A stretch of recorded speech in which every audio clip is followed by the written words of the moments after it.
Welcome to another episode of The Brand Called You, a podcast and podcast show that brings you leadership lessons, knowledge, experience, and wisdom from thousands of successful individuals from around the world.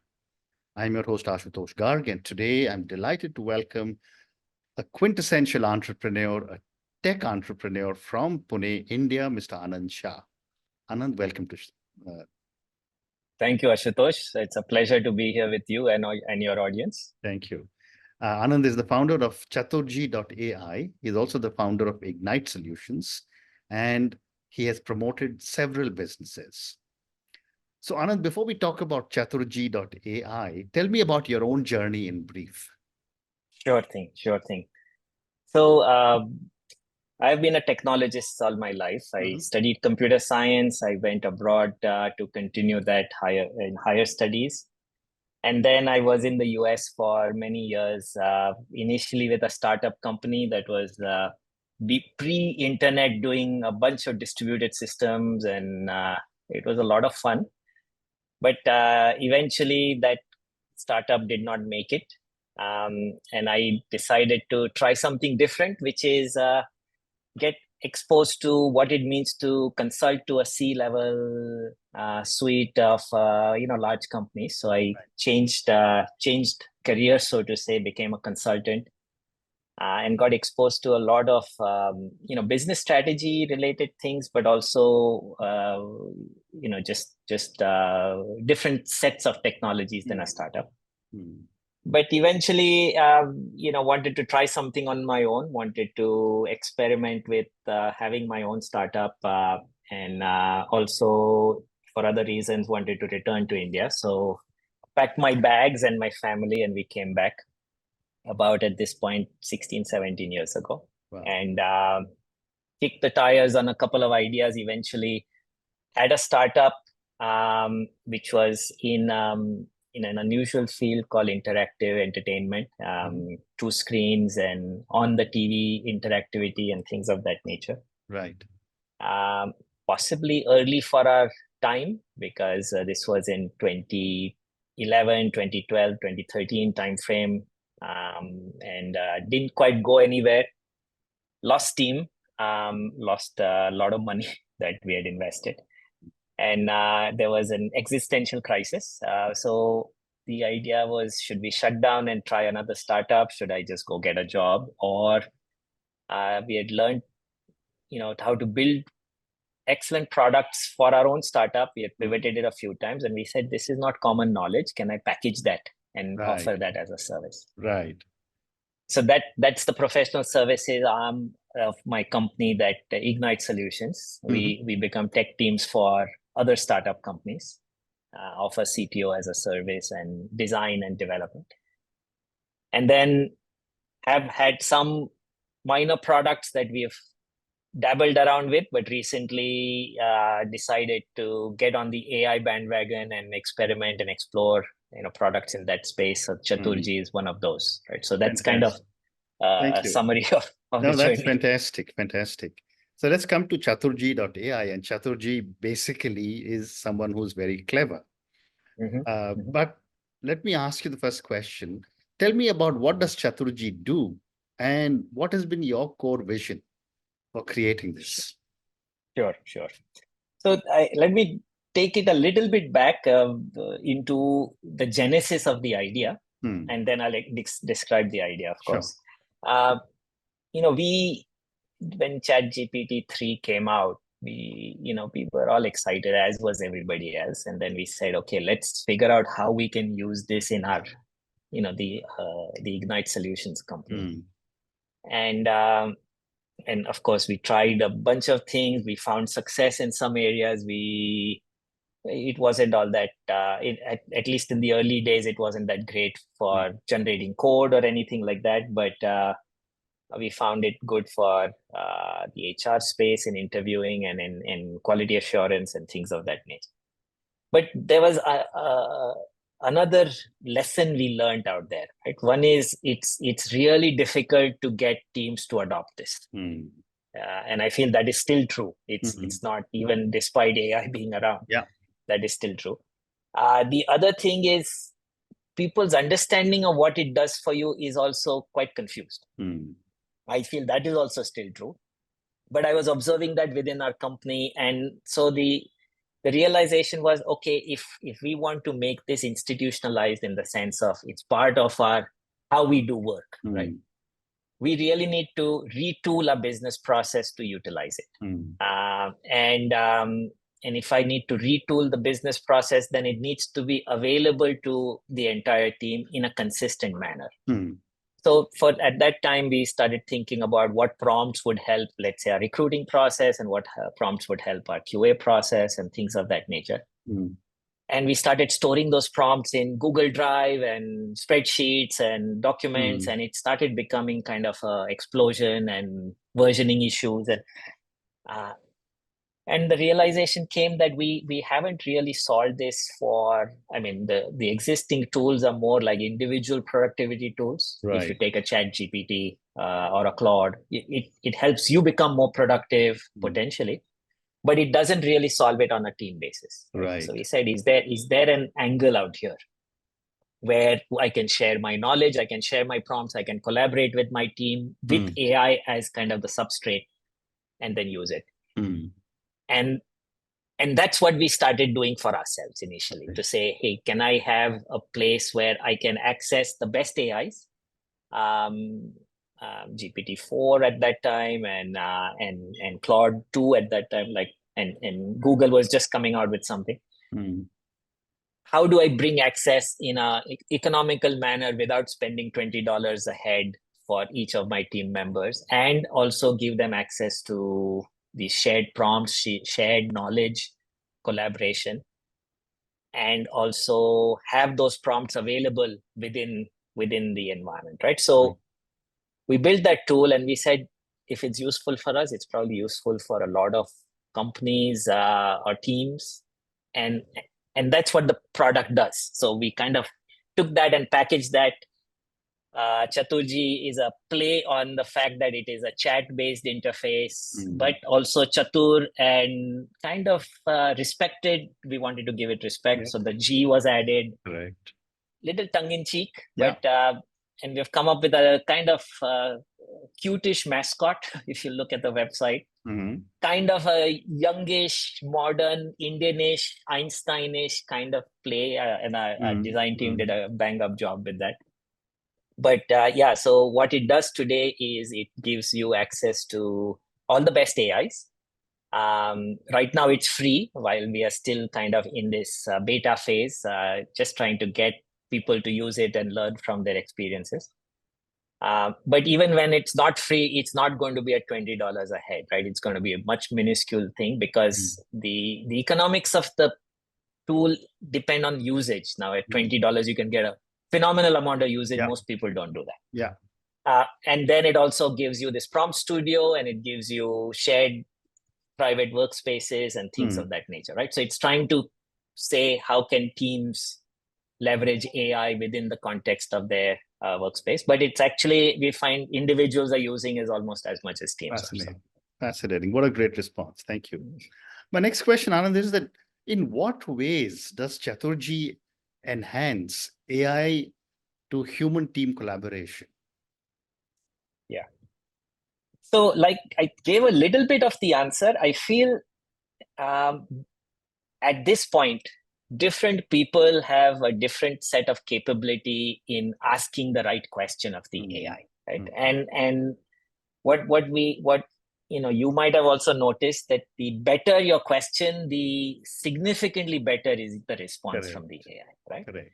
So prompt engineering, now is not talked about as much, but it's a thing, like how you can write better prompts.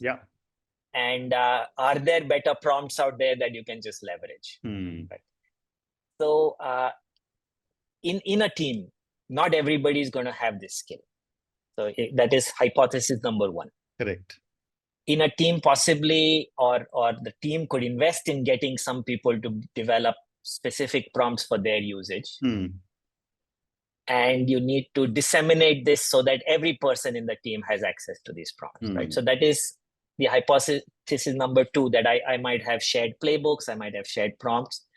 and I might have to share specific points in my business process or my workflow where I can use AI. Hmm. A third kind of realization is, initially when we looked at AI, and I guess a lot of people look at AI, they are thinking, how can I replace my entire workflow with AI? Correct. Right? Can AI handle recruitment soup to nuts, right? Or can AI just write all my code? Or whatever business you are in, can AI optimize my manufacturing shop floor? Today's AI is not capable of that, right? The way to think about it is micro use cases. You have to take your business process and then say, these are spots at which AI could become, an aid, or it could perform the function. And now with agents and everything, it can actually do a little bit more. But the entirety of the business process, you're not divorcing that from the human or manual aspects of it. So as a team or as a company, you have to define your workflow and where exactly AI can consistently produce good results. And that has to be codified, right? We can't leave that to 2 individuals who know it and 7 who do not. Correct. So these are the things where I feel this AI, collaborative AI experience that we are trying to promote becomes really important, right? That we are actually allowing a team to define this and then disseminate that, and then people have a workbench from which they can just use this. Great response. You also talked a little bit about prompts, and I use ChatGPT, and I understand the more detailed the prompt is, the better the response is. But in Chaturji, you also talk about an inbuilt prompt library. Yes. Tell me a little bit more, and how does it benefit a user? Yes, sure. So, if you, casual user on any social platform, let's take LinkedIn or Instagram or something, 1 in 7 posts will be something about AI. Very often somebody saying, here is a prompt that will solve, make your travel arrangements easier, or some recipe, or sales, or marketing, or whatever it is, right? So prompts are, there are prompts galore, let's say. Correct. Right? You probably run across some very interesting ones, and a lot of them are kind of mediocre ones. And the idea is, when you actually sit in front of ChatGPT or whatever your AI tool is, how do you get access to this? These are prompts all over, the internet. So our idea was, can we create a place where you can just save these prompts? We, as Chaturji, supply you a series of prompts. So we are ourselves curating prompts. We are creating some prompts. We are also curating prompts and giving due credit to wherever we find them. But what we want to say is, the prompt should be available within the tool, as opposed to the prompts are someplace else and the tool is someplace else, right? So that is the concept of the prompt library. It's at 2-3 levels. One is, Chaturji gives you prompts, and we are going to continue to source more prompts. The other is, you yourself might have saved some prompts that you like. These are for your personal use. And the third is this collaborative aspect, that you think some of these prompts your team could use, right? And so we have these 3 layers, which is your personal prompts, which is private to you. Nobody has access to them. Then you can share them with your team, and your workspace gets those prompts. So you kind of benefit your organization. Right. And the third is Chaturji's prompts, where our team is continuing to source these prompts. The other interesting thing that we are doing is, it's kind of painful to browse through, 300 prompts and find the one that appeals to you, right? So we have come up with ways to categorize them and everything, but nonetheless, we are just so used to typing something into a Google and letting the autocomplete guide us as to what we want, or letting Google understand what we want, that I don't think we have patience as a community of computer users, right? To browse prompts. So what we are doing is, we are applying AI technology itself, that you just start typing what you want, And we are going to find the best prompts from our prompt Amazing. library and suggest those. And they might not be syntactically what you're looking for.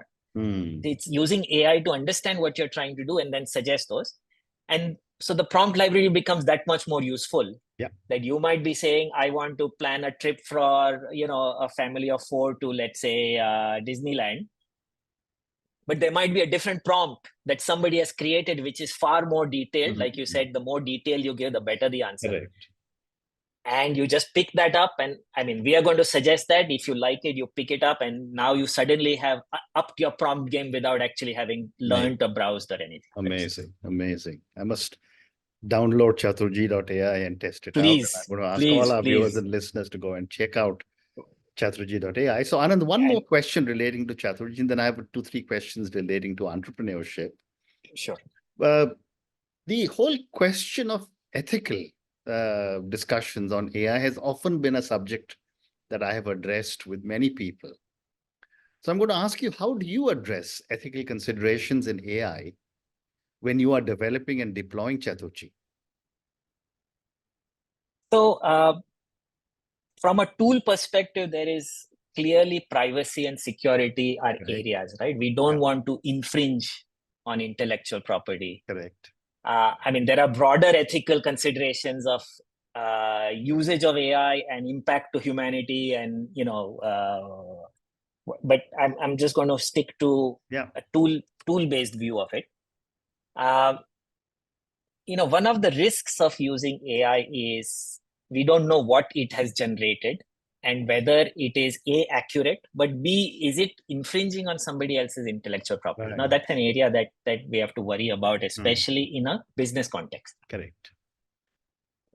At the same token, we need to worry about, we as in a user needs to worry about that, is my information that I'm sending, I might be sending sales data of my company or a new product I'm working on in intellectual property out there, or whatever it is. I'm sending this in the context of a chat. Is that protected? Or will that be used somehow by Chaturji or the underlying AI LLMs to train themselves, or to kind of because then it can make its way to answers that it is providing. Right. And the third thing is what I'm doing private. Can I control? I'm, in charge of what is being seen by me. I'm in charge of what is being seen by my team. Right. And I'm in charge of what is being, used by the AIs underlying AIs. So we've tried to address these. Right. So one is the workspace concept is a privacy concept. Everything that happens in a workspace is private. But the user concept is also a privacy concept. So your conversations, whether it is in the context of a team workspace or it is, as an individual, your conversations are your conversations. Unless you choose to share your prompt or you choose to share your conversation with your team, everything is private. Right? Well said. The other thing is we the agreements we have with the LLM providers, ChatGPT or Claude or Gemini or whatever. We are ensuring that this data that is being transmitted back and forth is not being used to train those models or to be used in anything outside of responding to those answers. Right. So we are protecting contractually and as per the agreements with that. And the third thing is Chaturji itself is not using. We are not prying into your prompts to extract any information or anything. So we, from a, purely security and privacy considerations of the ethical use of AI, we have spent a bit of time and thought about it and protected the user. Well said. So Anand, I'm going to now move and you've been such an amazing entrepreneur, and you very kindly shared times when you had a difficult time as well in your introduction. So I've got a couple of questions for you, because a lot of our young viewers and listeners would love to get inputs from you. Based on all the companies you have founded, all the successes and some of the not so successful ventures, what are some key lessons you have learned? Gosh, so most of my experience, both for my own companies as well as for companies that we work for, they have all been tech companies. Mm. So my lessons might be more for tech entrepreneurs than Sure. potentially they carry on Absolutely. broader. But so one is, I feel, and this might be again tech entrepreneur's perspective, we start by thinking we have an idea that is going to solve the change the world somewhat, right? And in some sense we all start seduced by our own ideas, right? I'm guilty of that multiple times. But we think we've got some secret sauce that is going to of course people will use it. And the reality is sadly not quite there, right? I mean, even if the idea is fantastic, whether people use it or not and how much they adopt it is a learning process. Let me put it that way. Correct. And I feel the trick is then to align ourselves to a learning model as opposed to a launch and success model. Like I feel we have to just think about, let's take Chaturji. We have launched it, but we are still in a learning process. We kept it free. We really want people to use it. We just want feedback. We want to see where is the sweet spot before we invest too much time, effort into taking. And I think this is for young tech entrepreneurs, this is a good piece of advice to say, you got to think more about minimizing the cost of failure rather than the rate of failure. Right. You're likely to fail. And in the failure are the real lessons about where the success potentially lies. And in some sense, you have to think about this as,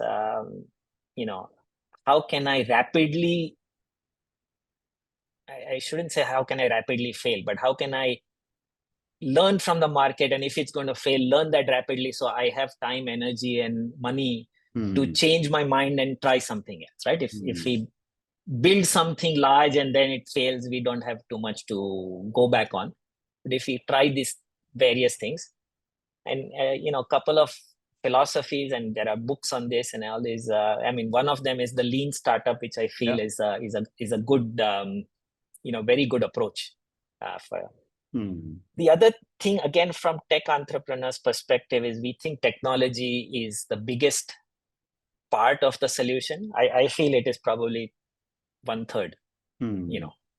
The marketing and finding the product market fit, and then the selling are things that tech entrepreneurs, again, I personally have been in that space in the past. I've made these errors of judgment in the past, that we invest a lot of time and effort in the technology and not enough on these other aspects, which are probably the winners as opposed to the tech. Right? So just a couple of thoughts that I feel, people, just if I'm sharing this with somebody. No, it's very interesting. It's very interesting. But on that note, we've run out of time. So I'm going to recap the points that you just given for tech entrepreneurs. One is that ideas are important, but market validation is very critical. Second, you said was minimize cost of failure versus rate of failure.